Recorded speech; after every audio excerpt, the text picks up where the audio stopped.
Superpowers for good, shaping the fate. Investors and dreamers open the gate. Super Cross stands loud, proud and true, building tomorrow for me and you.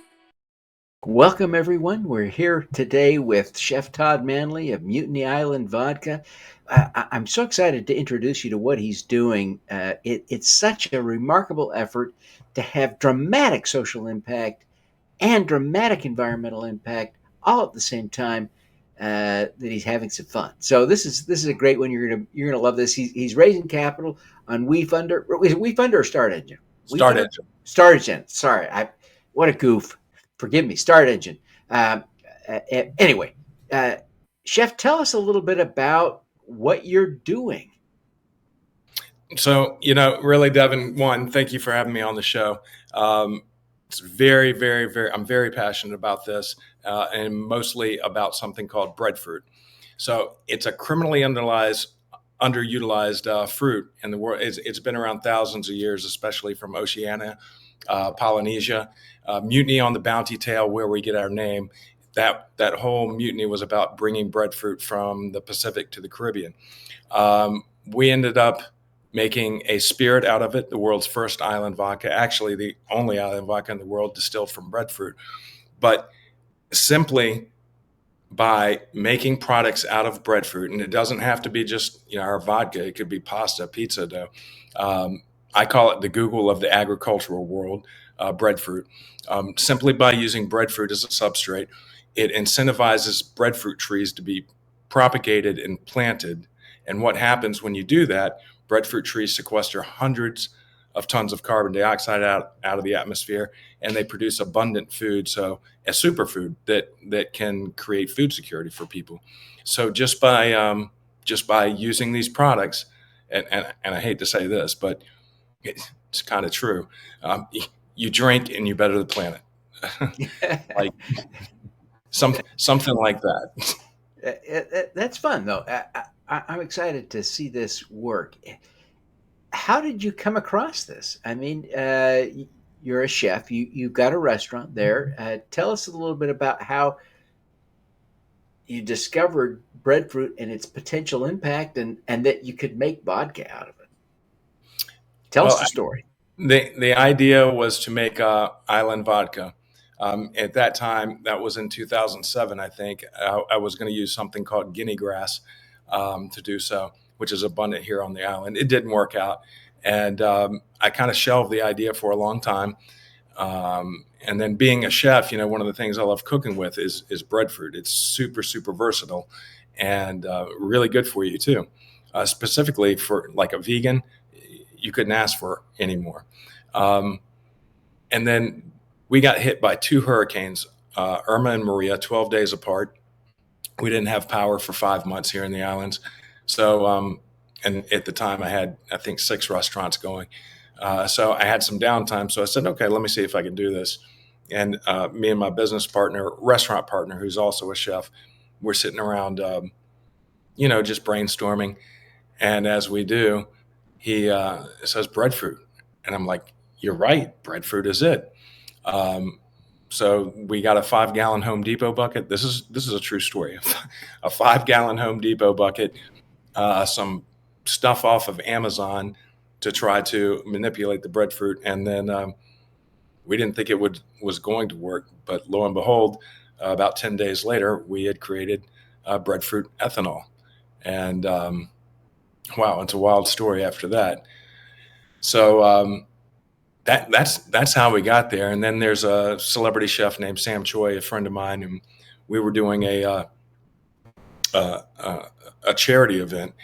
And literally a couple of days after I'd made the spirit, we're at a booth. I mean, we're standing next to each other, and Chef Sam says, "Hey Todd, can you give me some breadfruit? I really want some breadfruit for my dishes." I'm like, "The island's out, man. It's out of season."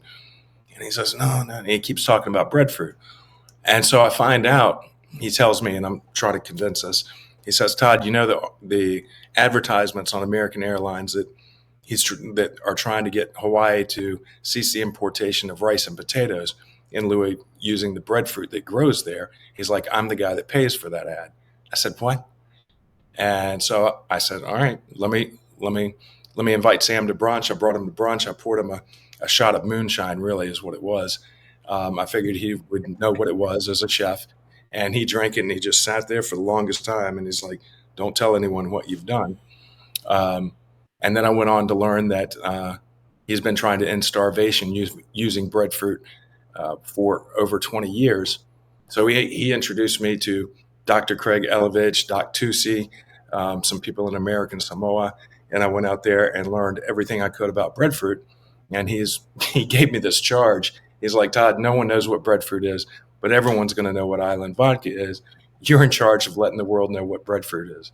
I said, oh, oh my God, and it's kind of a big responsibility. Excuse me. But that's how it started. Well, it's a fascinating story, and as we look at breadfruit, we've got some interesting images of some breadfruit we're sharing here, but my gosh, it's really a powerful, a world changer. As you have played around with it, give us some ideas of the uh, uses, in food beyond just, distilling it for spirits. Well, it's much more than that, much more than that. So we're endorsed by Trees That Feed Foundation, which I encourage everyone to look them up. The work that they do is amazing. Plant fruit trees, breadfruit, to create jobs, feed people, and better the environment. That's their whole motto. The reason they endorse us is because any breadfruit product will do that. But the magical thing about breadfruit is there's now a friend of mine, Raquel de Jesus, and Juan Carlos Rodriguez out of Puerto Rico and Miami. They're taking breadfruit, they're turning it into tostones, and Goya, the brand Goya, is putting these tostones out in the market. Breadfruit flour, there's breadfruit hummus coming out. There's obviously breadfruit vodka here. So breadfruit's about to be a big thing. You can make cheesecake, gluten-free, nutritious. It's a superfood. If you had nothing else to eat except breadfruit, you would be fine to survive for life. In fact, one breadfruit tree will feed a family of four for life if they have nothing else to eat. So one breadfruit tree will feed a family of four for life.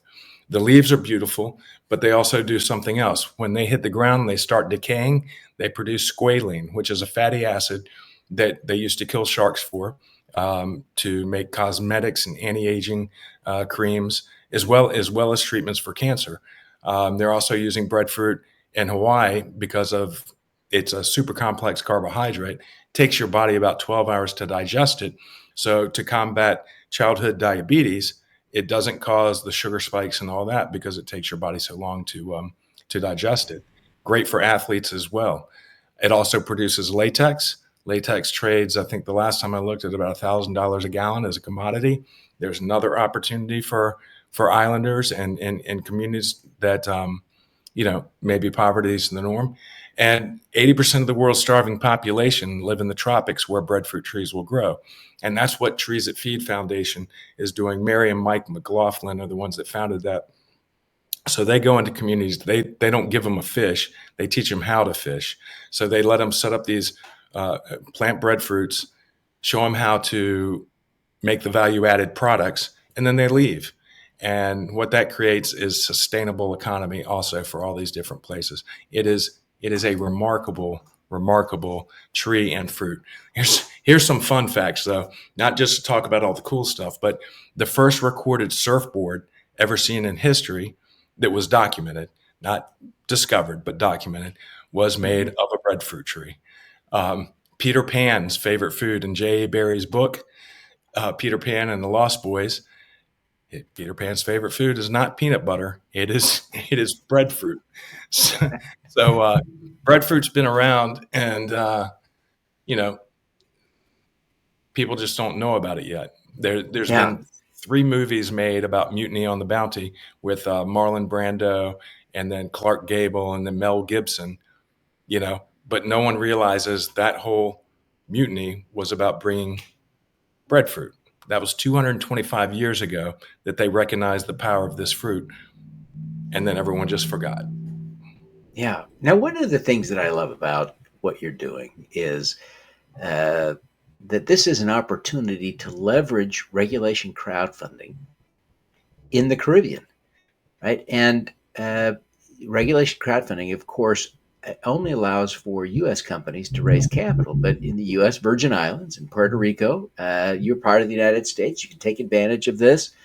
It's really an exciting way to get some capital into a part of the world that is a little bit undercapitalized, and so there's that other added benefit.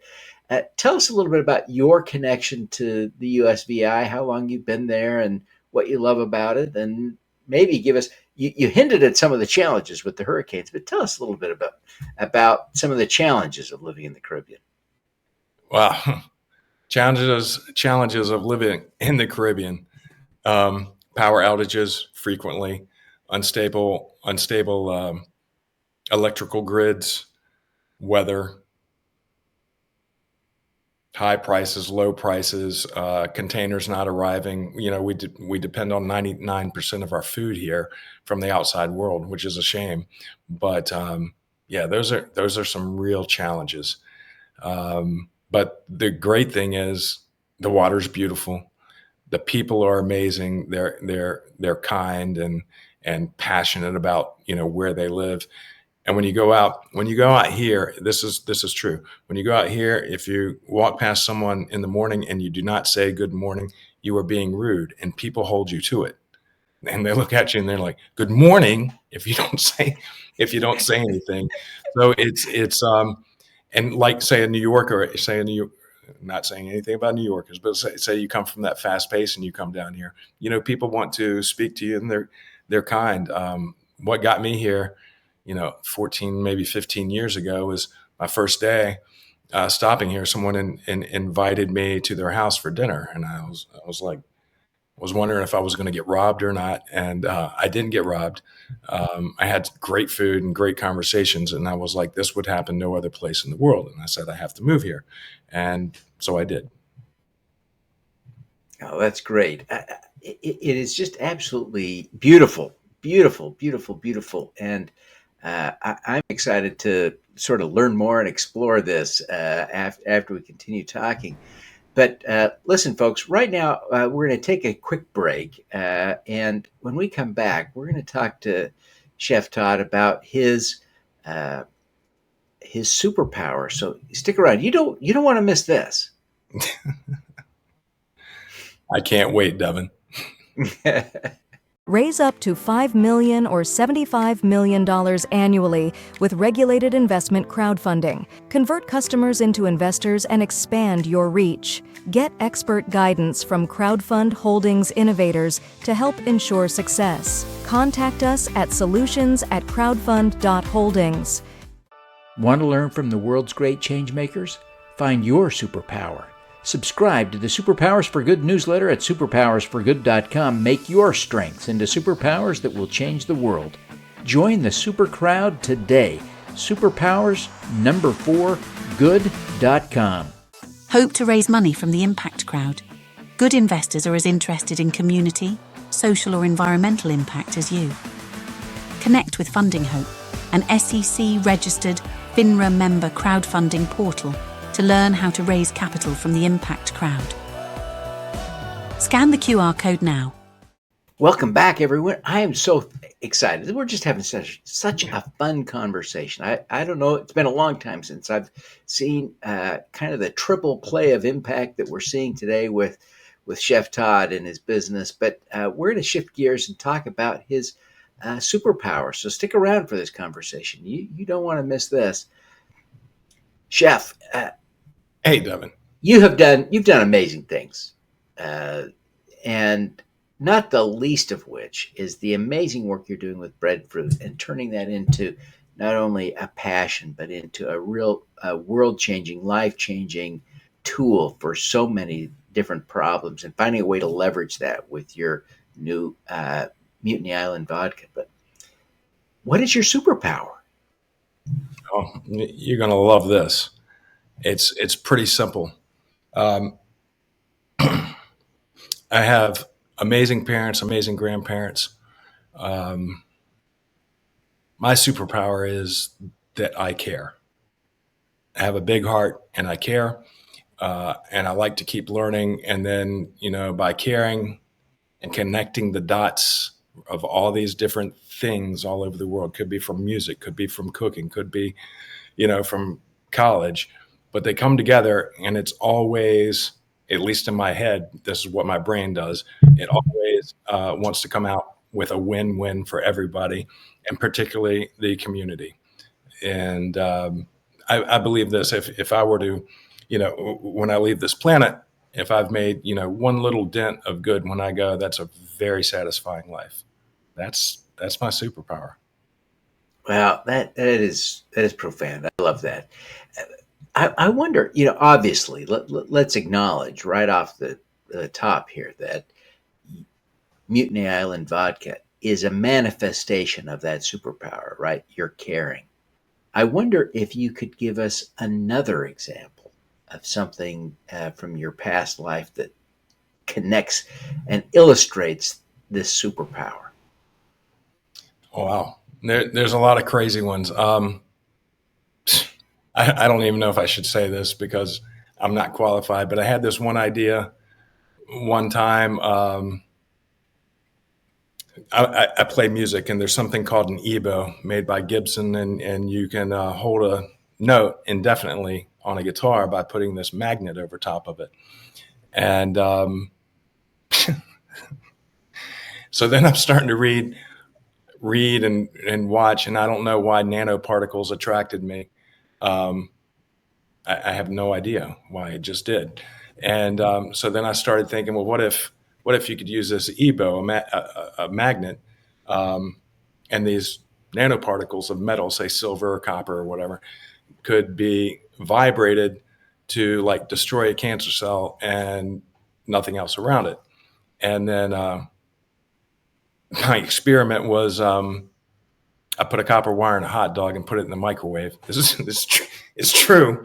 And then I had some doctor friends, and they were moving, and they had some books, and there was a book on nanoparticles, and they're like, "We don't need those. Those are our college books." I'm like, "Can I have it?" And they asked me why, and I said, "I got this idea," and they're like, their comment was, "It's always someone from outside of the field that comes up with these ideas. People work in independent pockets or areas of research, but they don't necessarily work together." And yeah, I guess that's a weird one. I didn't really do anything with it. People were already doing stuff with it. Um, but it was just a connecting dots, something like Yeah. that. Well, yeah, it grew out of that care, right? You were interested in helping people with cancer, so it's a Yeah. phenomenal example. It's a great example to illustrate that superpower. Yeah. My father had cancer at the time. So Oh, wow, yeah, that's heartbreaking. yeah. Heartbreaking. As you think about this notion of caring as a superpower, what would you recommend to people that they do to strengthen their own ability? I think everybody's born with an apathy muscle. Excuse me, an empathy muscle, a caring muscle, right? We all have it. We all have an apathy muscle too. We don't. I'm not sure. I want you to tell us how to make that stronger. But how would we make that caring muscle stronger? How would we build that? I think I mean, for me, it's creativity. If I see a problem, um, and it doesn't have to be like a huge bad problem. It could be any problem. It could be, I don't know, someone broken down on the side of the street. You take the time and the effort to recognize it. I guess it's, the cliche is stop and smell the roses. I certainly don't stop and smell the roses enough, but I pay attention. And if you pay attention to what's going around you and what is going on with other people, you will see ways to make an impact, to benefit. I mean, one for me was there was a person that worked for me that really did not like um, how much I pushed her at her job um, when she was very young, and she came back to me 30 years. I mean, now, like maybe last year, and she says, Todd, she's got a very big job running running a region of the United States for a restaurant group. And she called me and thanked me and said, I really appreciate you doing that. But I think what I recognized in her, not as an employer, is she's got talent, but she doesn't know she's got talent and she doesn't know how to harness it. So my little deed of good was, hey, recognize your talent and I'm going to help you harness it. You're not going to like me for it. And she didn't. But later on, she's like, you changed mine and my daughter's life. So that would, it's a lot of gratification. The gratification part's a little bit selfish, I suppose, but it, makes it all worth it thinking like that. Yeah, that's a fascinating advice. I think it's so challenging, I think, to develop that ability to care about things you may not naturally be drawn to. But I think there's an ability we all have that's sort of innate to care and develop that, so we can all work on it. Appreciate your sharing some insights. Of course. I mean, Devin, it happens with breadfruit too. When you hear farmers not making money in typical industries and stuff like that, breadfruit's amazing. It's a tree. It doesn't just die. It's not like an annual crop. It doesn't require fertilizers and mechanized, harvesting and all that. It's a tree. You just pick it. You don't have to maintain it. You just pick it. So for a farmer, that's like no work. And Yeah. being that I believe it's an up and coming crop that the world is going to recognize very soon. I mean, Forbes just featured breadfruit in an article. Also us, Mutiny Island Vodka, recognizing breadfruit as a food of the future. The Epcot Center in Disney World features Epcot as a food of the future for food security. Chef Gordon Ramsay has now done 2 shows featuring breadfruit. People are starting to recognize it, and whenever people start recognizing something like that, it's because they are seeing what the future is going to need. They're also seeing a problem, and they're also seeing a solution. And one of the biggest ways to get people to know about breadfruit is you have a double gold medal in the best domestic vodka category, spirit made from breadfruit. Saving the planet's not